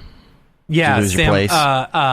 place? Madu. Oh, you didn't put a name in the thing. Yeah, that's Yeah, why. Sam Madu. She's awesome. Yeah. I feel like she did a drop. Did she do a drop on Maker's Place or something the other day? I could be wrong. I don't know. I don't know. She's definitely dropped before on Nifty, but Okay. I think she's mostly just been Nifty. Okay. Yeah, this one's good. I like this one. It's really cool. Second drop. That's on the 19th. So Demon Keys Yeah. that unlock secret Yeah, the keys. rewards. Keys. Them keys, though. Yeah. Them keys. Dem keys. Demon keys, though. Yeah. Demon keys. Dem on keys, though. Oh my gosh. So the next one that Dad I have jokes. on my list, there was a couple others, but my whole thing is if people don't post any of their work or like promote themselves at all on Twitter, then I'm not gonna promote that. I've got no reason to promote. You got nothing to show. I got I nothing will to show. say, So one of the unless I ones that- specifically know them, like for example, on Yeah. the 21st, Philip Hodis is doing a drop, a collab with Thank You X, which if you know Philip's work, I mean, it's going to be good. So I'm excited to see that. I don't have a link for it, but that one's on the 21st. What were So- you saying? What were you saying? Some of what now? Was it what? What? Well, Blake was saying something. Oh, I was going to say on the 20th, the one that's very vague and hasn't been marketed yet because, spoiler Yes. alert, I'm part of that too. Oh, okay. It's going to actually be a collaborative drop with Fuck Render, Jason Abair, and myself. Well, So, there you go. yeah, Okay. so the 20th, See, and I that's can't speak important. on That's it important other than for that. us to be able to show on the show. Like, I know, but we're actually Why still don't they finishing know? the art today because we're all just so busy. Like Fred had his Yeah. Fuck Crystals that took over. Jason's been doing an insane like video game level client thing, and for myself, I'm just like juggling people. So Yeah. yeah. Matt's But- just like, don't they know we need this for Don't the they show? know? Yeah, come on. Listen, if you want to come here and do my work for me, I am accepting that. It's fine. Yeah. I just wish if you could put me in contact with someone from Nifty, it would be awesome because I would love to be able to talk to them personally and be like, hey, get me your schedule ahead of time so that if we can your promote it. social media person forgets to post on Monday morning, I will actually have something that I can say. Yeah. Yeah, and then all You know? 4 viewers that we have will be able to all get that 4 information. viewers of our show will be So able to modest. see it. Yeah. Yeah. Yeah, no, So- it is. I wonder if maybe it's also because sometimes artists run behind, and it's like, oh, God forbid we post the schedule and then an asset That isn't in. Very well could be it I as well. kind of assume it's that because sometimes it, like for me, for my drop is tomorrow. I finished the last thing yesterday because again, like there was some days last week where I was like, I have a visualizer I'm working on, and I can't just do this drop, and you have to Yeah. exchange days. Yeah. Yeah, that makes sense. So And you got some Maker's Place drops this week too. Yeah, there's 4 Maker's Place drops. So the first one is Pascal Blanche doing a piece called Space Pixies. This one's cool. I love it's very pretty. I love the use of colors. I love the illustrative stuff. Very good. Illustrative. Yeah, that color is so vibrant. Yeah, absolutely. I like the word illustrative. It's more fancy. In Yes. TV school, they told us never use red. Red bleeds. Wait. That was back It on makes old. people hungry, too. It was back on old CRT monitors. Like you couldn't use red, otherwise it would just bleed all over the screen. When they Crazy. upgraded to LCDs and stuff like that, you're totally fine to use red all you want. I learned something. There you go. Boom. Next up, we've got Hans Hummel for the Garden of Memory, which is pretty cool. Hit play, is Dave. it? I can't remember. This one was beautiful. I thought the work was really well done, and the 3D looked very, very pretty. Wow. Really, really like that. Dang. Right? Holy crap, that's a lot of detail. That is a lot of detail. So I was Gosh, really that's happy so with much this one. Like, that looks great. So the pieces That's are really, intense. really good. Really well done. Wow. Oh my gosh, look at that. Right? Ooh. That is freaking amazing. I do recognize this piece right here in the middle, though. Mm-hmm. Is that from Megascans? Megascans, yeah. Yeah, I was about definitely to say Megascans. definitely some mega scans. Yeah, that's one of their pillars. I see what you did there. Hey. Dorpy here. Next up, we've got Lush Sucks. So Hans and Lush Sucks are doing their drop on the 18th. This one's called I Miss Belle. So this is like a... That's a Oh, YouTuber. not Belle Delphine. Ew. Yeah. Scroll up a little that bit, girl Dave. Is so Does creepy. it come with bath So water? it says, no, scroll back down. Sorry. There's a description on the piece. Yeah. Okay. The quintessential e-girl in purveyor of fine bath waters. Bath water, plus yeah. a special burn party. So I don't know. That could be interesting. So, That girl's problematic. I will not be partaking in that. okay. Oh, the bathwater. How So weird. Lush Sucks, I think, recently did a drop on Nifty Gateway a few weeks ago too. Yeah, So, yeah. He's pretty active in general. He drops a lot. Yeah. Australian artist, right? Has Bella Porch done Yeah. an NFT yet? I have no idea. I feel like she would be in the NFT scene. No idea. No idea. So next up is Dawsbrack. I'm not sure if I'm saying that correctly. This one is called Screen Icons. Guess is an good Irish mine. artist hailing from Cork. Cork, apparently. Oh yeah, Oh, this that's one was fun. really cool. Style. Super. Yeah, Oh, like they're Breaking like Bad. caricatures or whatever. Yeah. Of like all these famous scenes from movies and stuff like that. Really Cool. good work. I like it. I think it's really pretty. really think unique this is like- style. Yeah. Procreate, probably. I think so. I think it's probably Procreate. So I don't know. That's pretty cool. Yeah, really good stuff. Any more? Do we That's have it. more? That's it? all I've got for the drops this week. If anyone has any Community. drops that they're dropping, make sure to send us info@mograph.com and we'll talk about it on the Yes. show. Community drops. Do Got we one have any community drop. drops, Dave? We do. Oh, we show do. us. This is from Raj the Goat. Roger the Goat. The goat. Raj the Goat. Jelly He's got feels. Jelly feels. And this was actually on the 13th. It was in between shows. So I talked to him like I think right after the show last week. I was like, send it over. And so make sure you check out Jelly Feels. I don't know the information on how many there are. I don't know if it's one or whatever it is, but go check it out. And we'll put a link to all of these NFTs in the show notes. Yep. So, Let's see. was going to ask you something, Blake, and now I don't remember what it is. You've collected a bunch of NFTs yourself, right? Yeah. I think they're all pretty much plugged into my Showtime, so tryshowtime.com. Oh, so okay. you can see, because I love that you can also see stuff from different wallets. So it's like my Tezos stuff and my like ETH stuff is all in there. Cool. That's neat. So let me ask you about this, because this is something that Dave and I were talking about, because buying fine art, you can technically write off 100% of the purchase price that you paid for it. I don't know if you've talked to your accountant or anything, or if you have my accountant literally was like, I don't get this, find a crypto person. So I am hunting. Funny. I am hunting very hard for how to figure this out. Because from the way I understand it, art is technically considered an investment, whether you hold on to it and stuff like that. Versus like if you display it in your house, it's like considered decoration, then it's not considered, one that you can write off, because it's I don't know. It's really interesting when you go into it, but like being able to write off all the art that we have bought, would be a really interesting thing. I hope that's the thing. I mean, obviously, I know for a fact when you sell, you pay taxes on that. Of course, and you take in whatever the ETH value is, unless you're doing it through fiat. But you take in whatever the ETH value is, and that's how you calculate how much you owe on taxes off how it's appreciated or depreciated. Yeah. But as for just like buying and holding, I literally have no idea. I've heard mixed reviews. I don't know if it varies per country, per state. Yeah.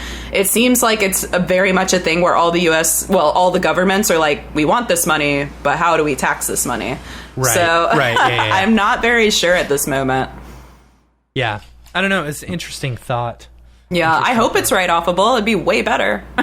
It's hard enough to find a good accountant, let alone one that understands all this crypto craziness. Yeah, it's like I don't want to go to jail because I accidentally tax evaded. Like, I'm pretty dumb. Like, just tell me how much I pay you. Yeah, I know. It's stupid. It's like, here's what's dumb. I don't know. I when I sold my Beeple, I built into the price that I was selling it for the taxes that I would have to pay. That's smart. Yeah, that's really smart. So that money's just sitting in a account, gaining interest. Honestly, the way to do it. Yeah.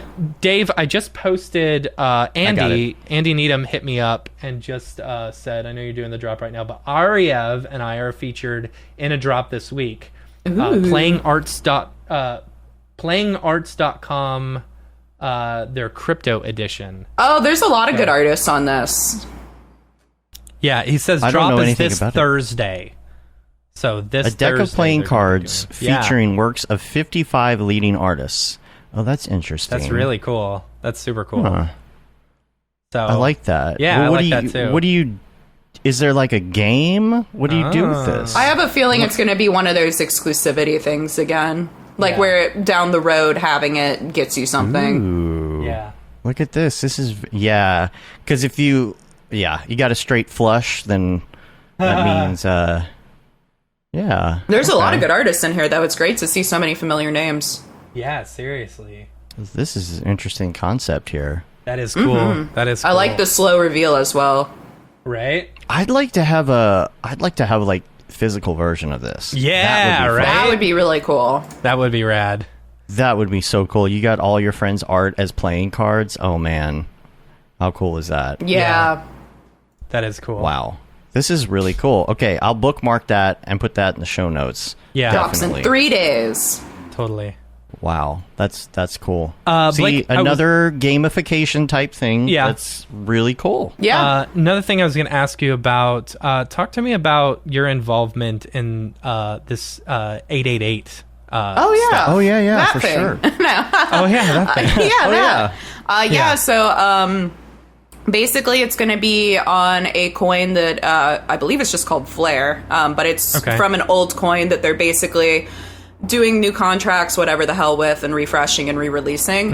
It seems like because it's had some difficulty relaunching, like I think they're still like working out kinks, that it has pushed the platform launch date back, because originally we were looking at like this was July months or and months something, ago. right? Yeah, it was July. Yeah. And now we're like, okay, September-ish. But once those kinks, because those are all back end and have nothing to do with me, Right. are settled, then me and a handful of folks are all taking on different roles to try to make a very artist-curated and art-for-artist platform.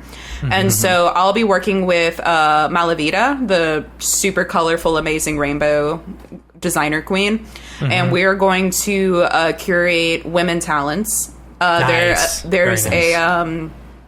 There's people like David Aria. He's going to be, I think, focusing on, I think it was like motion graphics or something. There's going to be a guy doing photography curation. There's going to be one Cool. for film.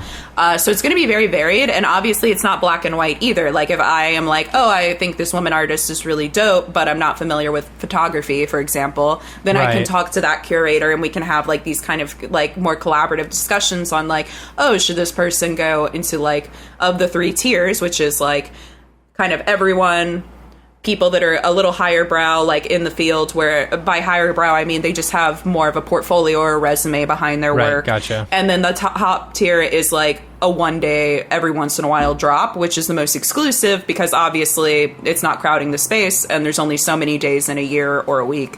So that's like the most intense one.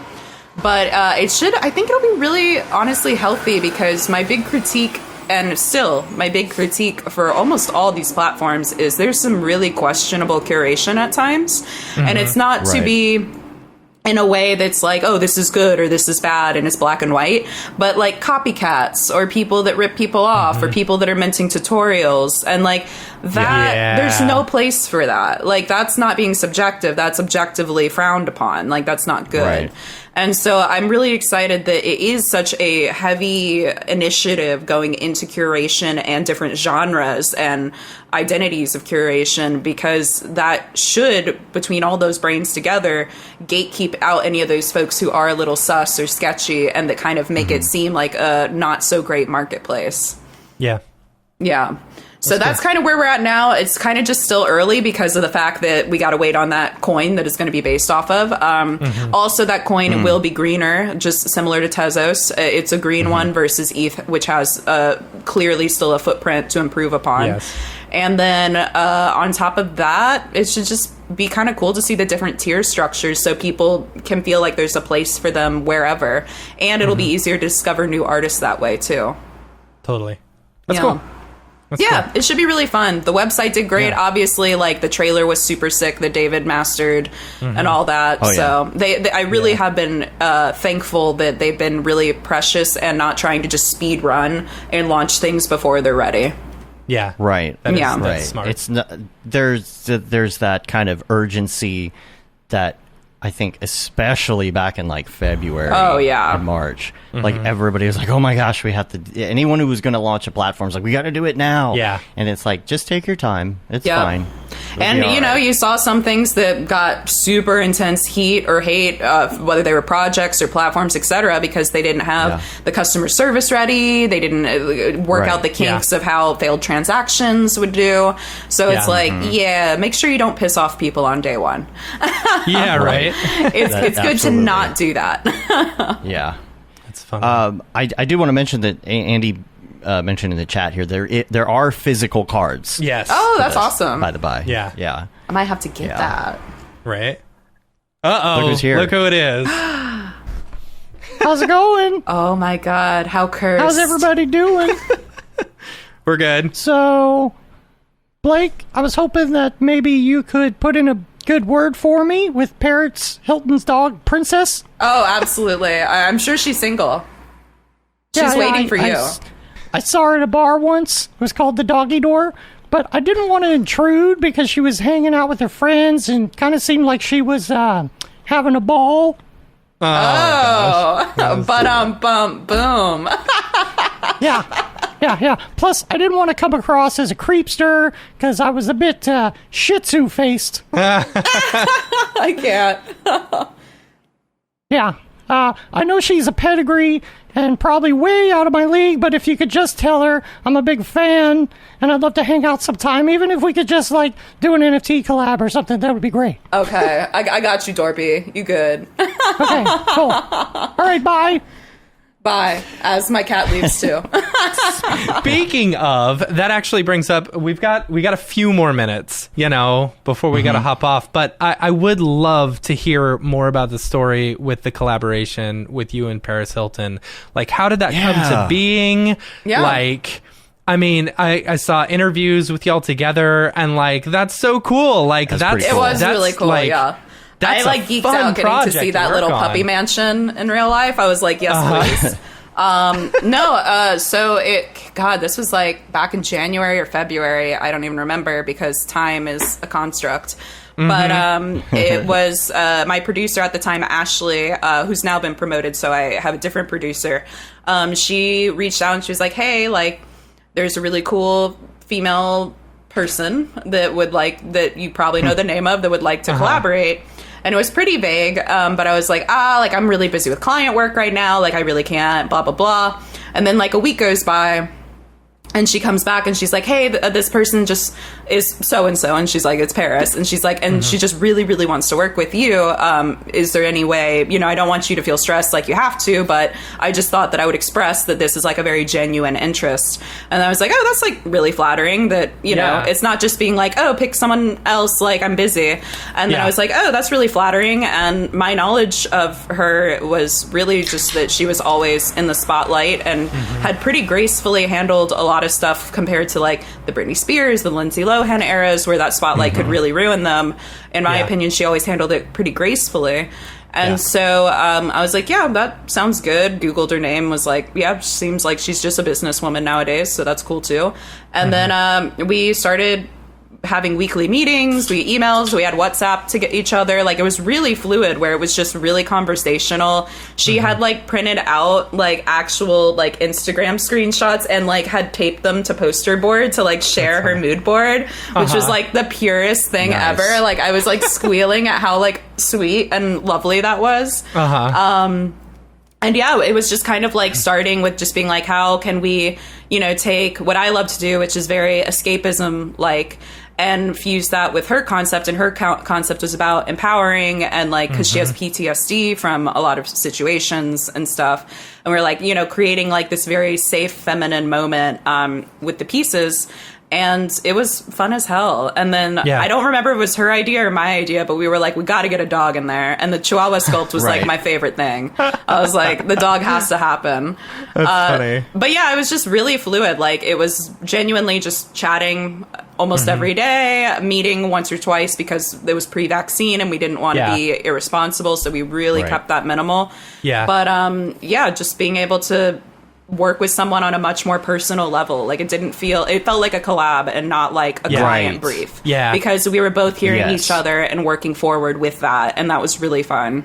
Yeah. There's those collabs that it's like, oh, so-and-so and this artist are doing this thing, this music and artist collab. And it's like, okay, well, they actually have nothing to do with each other and they never even spoke in person. It was just like their people saying, hey, will you make a thing and send it? Like, she's so into it. And she was and I very didn't realize into it. Yeah. Like, when we were there, because we did like one of her like podcast ups, me and Ashley went there to do that, just to talk about the process for, I guess, her audience in that sense, because so many people were still uneducated at the time of what it really was. And even then, it was just like, she was just all ears of like, anytime there was information where she was learning about the NFT market or the crypto space, she was like, oh yeah, like, repeat that. Oh, okay, this. And she even made like a funny jingle of like, ABC, it's as easy as NFT. And it was just like a really like fun, like pure time. But it was like, wow, she's like genuinely passionate about this. It's not like some collabs or not collabs where they drop, they make their money, they disappear, and then they're like middle fingers to the air. Yeah. So. Right. It's just the money grab. And she's and there are those people, so. Yeah. What's funny is, so I was watching one of your live streams, when you were just hanging out on Twitch, live streaming, and someone was talking about collabs, and this was before the Paris stuff was announced, Yeah. And I remember you asking, how do y'all feel about collabs? Because that was me testing the water. Yeah. Which I realized that after the fact, and I was like, who's she collaborating with? Like who would be a good collaboration with Blake Kathryn? And when it was announced that it was Paris Hilton, it was like perfect. You cannot get more of a perfect collaboration between two people. And she's just so chill great. too. Like she really is like. I mean, I'm not gonna. She calls herself a tomboy, but I was like, honestly, it doesn't seem like a lie. When I was like hanging out with her, I was like, she's chill. She hangs. She can be a dudette. So it was like great that it was also like, because I am not a very bubbly-esque person, which is like her on-screen persona quite often. And it was great that it was like, oh no, we're like get along very well, super relaxed. Like we'd get a beer with you. Yeah. That's cool. The thing. That's what makes the collaboration work. Yeah. There and the other thing is that educating your audience, if you're not like an NFT artist who has NFT followers and are following you for being an artist, anyone else who's getting into NFTs has to educate their audience about what the NFTs are, or they're not going to buy them. Yeah. They're going to be like, I don't know what that is. Yeah. How do I do that? A MetaMask? Like, it takes a second. It does. Yeah. Yeah, and that's so genuine. And a couple of years ago, before NFTs, I remember seeing some video on YouTube or something that was talking about Paris Hilton in general. And you would think, like any movie star or celebrity that you see, oh, well, they've got millions of followers, they're a celebrity. And the video I saw was talking about how connected she actually is with her audience. Yeah. So some of that you could see when the NFT thing came around, because she's educating herself on NFTs. She's educating other people on NFTs, and she's totally into it. It's not the generic collab money grab and I'm out type thing. Yeah. So that's what also seemed to me to make this a more genuine collaboration just all around. And she's also signed on to be a leadership role at the 888 platform as well. So it's like she's very much still has her like feelers all up in the space. And I think she's working on another collab right now. I promise this time it's not me though. This time I'm not pretending to like not be doing something. But it's cool. It's inspiring to see, because like also one thing that I would love to see more of in the NFT space isn't just visual artists. Like I'd love to see musicians and poets, film directors, etc. Like I'd love to see it become a more omnipresent kind of space. And so to see people that aren't just visual artists having a passion for it and getting into it is really great. Yeah. I agree. Any other NFT related things that we want to talk about before we wrap up today? Support the Bays this week, and Ness is cool too, so support that dude. Yeah, it's gonna be I'm very excited for your drop. I'm very excited. Thank you. Yeah, I'm I'm always nervous, but I think it's also just because I am super desk riddled right now. Like I can't leave my desk. So it's like I'm always online right now. We appreciate you taking a couple hours out of your life, your busy schedule, in order to hang out with us. Yeah. So super excited for Camp Mograph and to hang in real life. Yes. It's gonna be fun. It is. I'll be a green band too, so people can hug me. Yeah. There we go. Bands. Matt, you want to play us out of this show? Yeah. If you or anyone you know in the industry has a drop coming up, make sure to email us info at mograph.com. We will shill your work on the show. Other than that, make sure and listen to us every week. Let's get back to the regular show. Woo! Drop. Is this the fucking mic drop? This is exactly what I should be doing. Rock on. Right. Blake, thank you so much for being on the show. Super excited to hang in person. Super excited for your drop in a few weeks. Yeah, man, it's only a few weeks away. I'm so pumped. So get all that work done so you can just like completely shut it off and relax. I am going to just be a beautiful vegetable that whole week. I'll speak to people, but I will be very horizontal.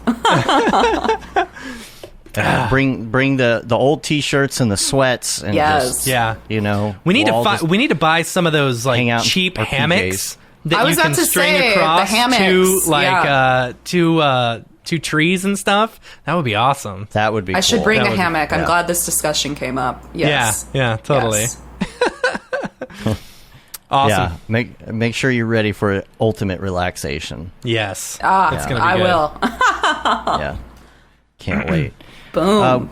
If people want to find you, I'm pretty sure they know where to find you. But just in case, where can they find you on the internets? Yeah, it's just my name spelt as exotically as it is typed below my face. And yeah, it is any social. I'm pretty much there, except for Reddit, where I have not my name. So, but who follows yeah? people on Reddit? That's weird. Yeah. So, yeah. Yeah, you're not supposed to give out that name. Yeah, it's on Reddit. secret. Oh, right. No one knows Yeah. all the anime shit I'm liking. But That's funny. But yeah, Twitter, Instagram, I'm most active on. Discord, TikTok, you name it, I'm there. I'm very Cool. online. Cool.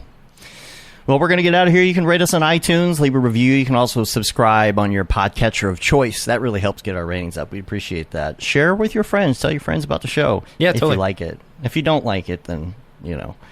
You can subscribe to our newsletter. That goes out every once in a while, usually every month. I was a little late this month. Too much going on. My tutorial was very behind. Yeah. But it's there now.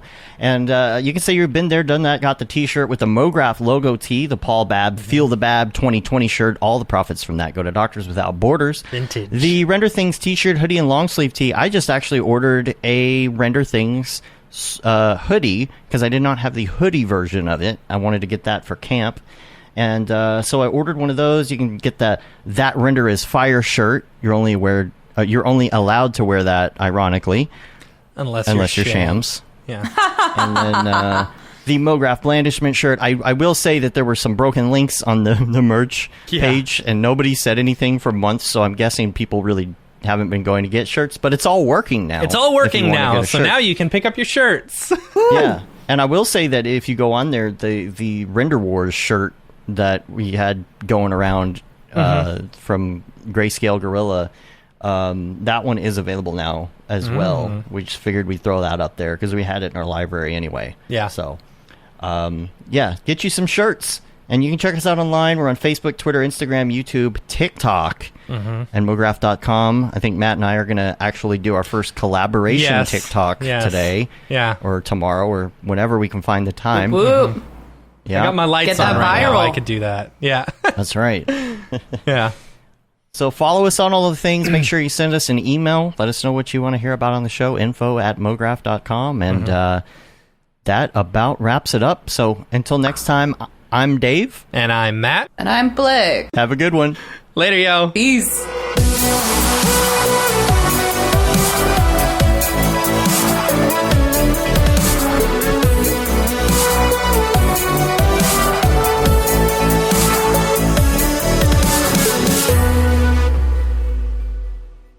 It's pretty good, I guess. Mograph.com, an online resource for motion graphic artists. Start your week with the Mograph Podcast. Industry news, interviews with your favorite artists, and terrible humor. Watch live shows and interviews from Mograph events like NAB, SIGGRAPH, Half-Res, and local meetups. Our Mograph Talks feature live demos and motivation from artists all around the world. Sometimes you gotta make stuff that you're not gonna put on your reel, and I'm not here to judge. What if Rick and Morty show up for the countdown at midnight? That's where I peaked in life, in my career. We gotta stop this thing, Rick! It's gonna kill us all! Hear from the people that create your software, design your render engines, and artists that are changing the face of modern motion graphics. You get that render done. Yeah, you better frame what? Mograph tutorials and online classes will teach you about Cinema 4D, After Effects, as well as other popular software and render engines. Throw in the HDR Studio, take the render settings, pick the HDR, put in a reflection, and gorgeous. Branch into new software. Learn time-saving tips, techniques, workflows, and lessons that'll keep you up to date in the world of motion design. Oh, brother, those are some of my favorite elves. I love projects that scare me. When our art director comes to us and asks for something that I had never done before, man, it gets me pumped. Join the conversation in our live sessions. Check out our plugins or join the hundreds of daily active users in our Slack channel for technical help, advice, contests, or just to joke around. Real nice banana. So funny. All right. I'm going to live forever. Subscribe today and get the latest updates on our YouTube and other social media channels. Take all your dreams and just do it! We don't care how you get here, folks. Just get here. Subscribe to Mograph.com.